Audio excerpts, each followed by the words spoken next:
श्रीसूक्त हरि ओं हिरण्यवर्णां हरिणीं सुवर्णरजतस्रजां चन्द्रां हिरण्मयीं लक्ष्मीं जातवेदो म आवह ताम् आवह जातवेदो लक्ष्मीमनपगामिनीं यस्यां हिरण्यं विन्देयं कामश्वपुरुषानहम् अश्वपूर्वां रथमत्यां हस्तिनादप्रबोधिनीं श्रियं देवीमुपहवये शिर्मा देवी जुषतां कां सुस्मिता हिरण्यप्राकाराम् आर्द्रां ज्वलन्ति तृप्तां तर्पयन्तीं पद्मे स्थितां पद्मवर्णां तामिहोपहवये श्रियं चन्द्राप्रभासां यशसा ज्वलन्ति श्रियं लोके देवजुष्टामुदारां तां पद्मिनीं शरणं प्रपद्ये अलक्ष्मीर्मे नश्यतां त्वां ऋणे आदित्यवर्णे तपसोऽधिजातो वनस्पतिस्थो वृक्षोऽत बिल्वः तस्य फलानि तपसा नुदन्तु मायान्तरायाच्च बाह्या अलक्ष्मीः उपैतु मां देवसखः कीर्तिश्च मणिना सह प्रादुर्भूतोऽस्मि राष्ट्रेऽस्मिन् कीर्तिमृद्धिं ददातु मे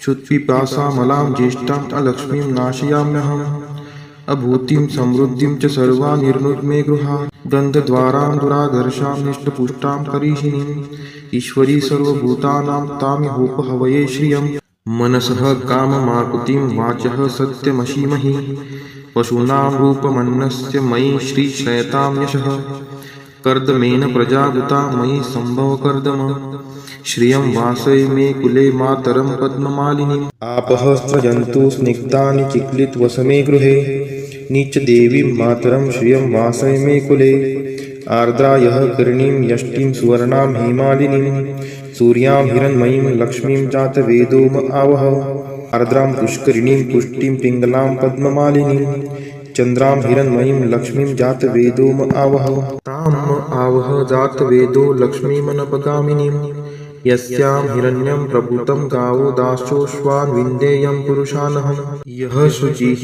प्रयतो भूत्वा जुहुयादाज्य मन्वहं सूक्तं पञ्चदशर्चं च श्रीकामः सततं जपेत् फलश्रुति पद्मानने पद्मपुरु पद्माक्षि पद्मसंभवे तन्मे भजसि पद्माक्षि येन सौख्यमलभाम्यहम् अश्वदायै गोदायै धनदायै महाधने धनं मे लभतां देवी सर्वकामान् च देहि मे पद्मानने पद्मविपद्मपत्रे पद्मप्रिये पद्मदलायताक्षी विश्वप्रिये विष्णुनोनुकुले त्वत्पाद पद्ममयी सन्निधत्स्व पुत्रं पौत्रं धनं धान्यं हस्त्यश्वादिगवे रथं प्रजानां भवसि माता आयुष्मन्तं करोतु मे धनम् अग्निर्धनं वायुर्धनं सूर्यो धनं वसुः धनम् इन्द्रो बृहस्पतिर्वरुणं धनम् अस्तु मे वैनतेय सोमं पिबतु वृत्रः सोमं धनस्य सोमिनो मह्यं ददातु सोमिनः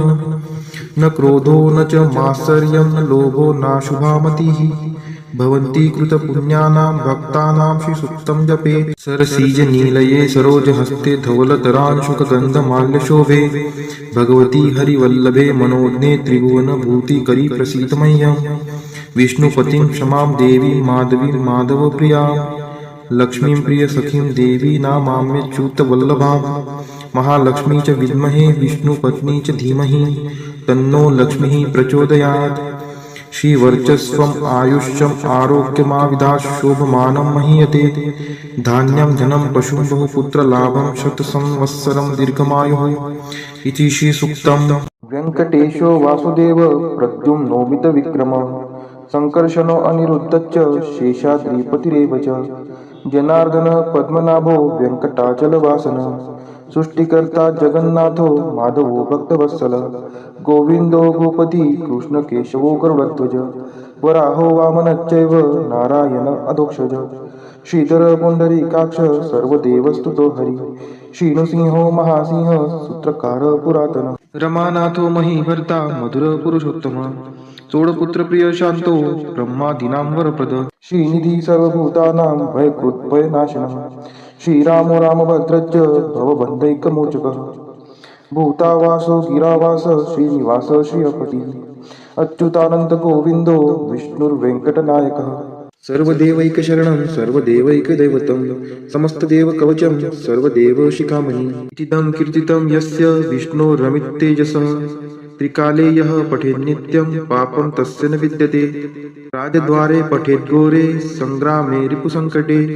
भूतसर्पपिशाचादि भयं नास्ति कदाचन। अपुत्रो लभते पुत्रान् निर्धनो धनवान् भवेत्। रोगार्तो मुच्यते रोगात् बद्धो मुच्येत बन्धनात्।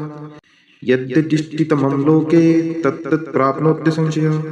ऐश्वर्यराजसम्मानं भक्तिमुक्तिफलप्रदं। विष्णोर्लोकैकसोपानं सर्वदुःखैकनाशनं। सर्वैश्वर्यप्रदं नृणां सर्वमङ्गलकारकं। मायावी परमानन्दं त्यक्त्वा व्यङ्कटमुत्तमं। स्वामी पुष्करिणीतीरे रमया सह मोदते। कल्याणाद्भुतगात्राय कामितार्थप्रदायिने श्रीमद्वेङ्कटनाथाय श्रीनिवासाय ते नमः। वेङ्कटाद्रिसमं स्थानं ब्रह्माण्डे नास्ति किञ्चन। वेङ्कटेशसमो देवो न भूतो न भविष्यति। इति ब्रह्माण्डपुराणे ब्रह्मनारदसंवादे श्रीवेङ्कटस्तोत्रं सम्पूर्णम्।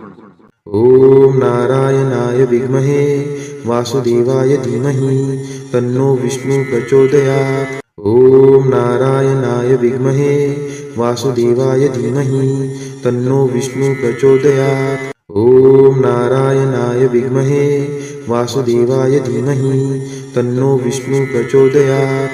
ॐ नारायणाय विद्महे वासुदेवाय धीमहि तन्नो विष्णुः प्रचोदयात्।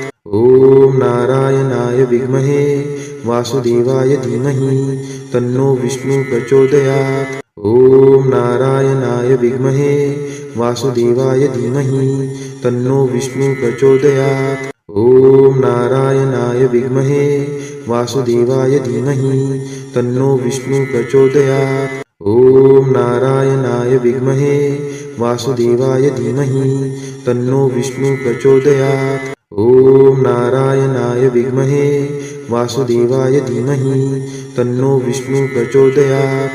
ॐ नारायणाय विद्महे वासुदेवाय धीमहि तन्नो विष्णुः प्रचोदयात्। ॐ नारायणाय विद्महे वासुदेवाय धीमहि तन्नो विष्णुः प्रचोदयात्। ॐ नारायणाय विद्महे वासुदेवाय धीमहि तन्नो विष्णुः प्रचोदयात्।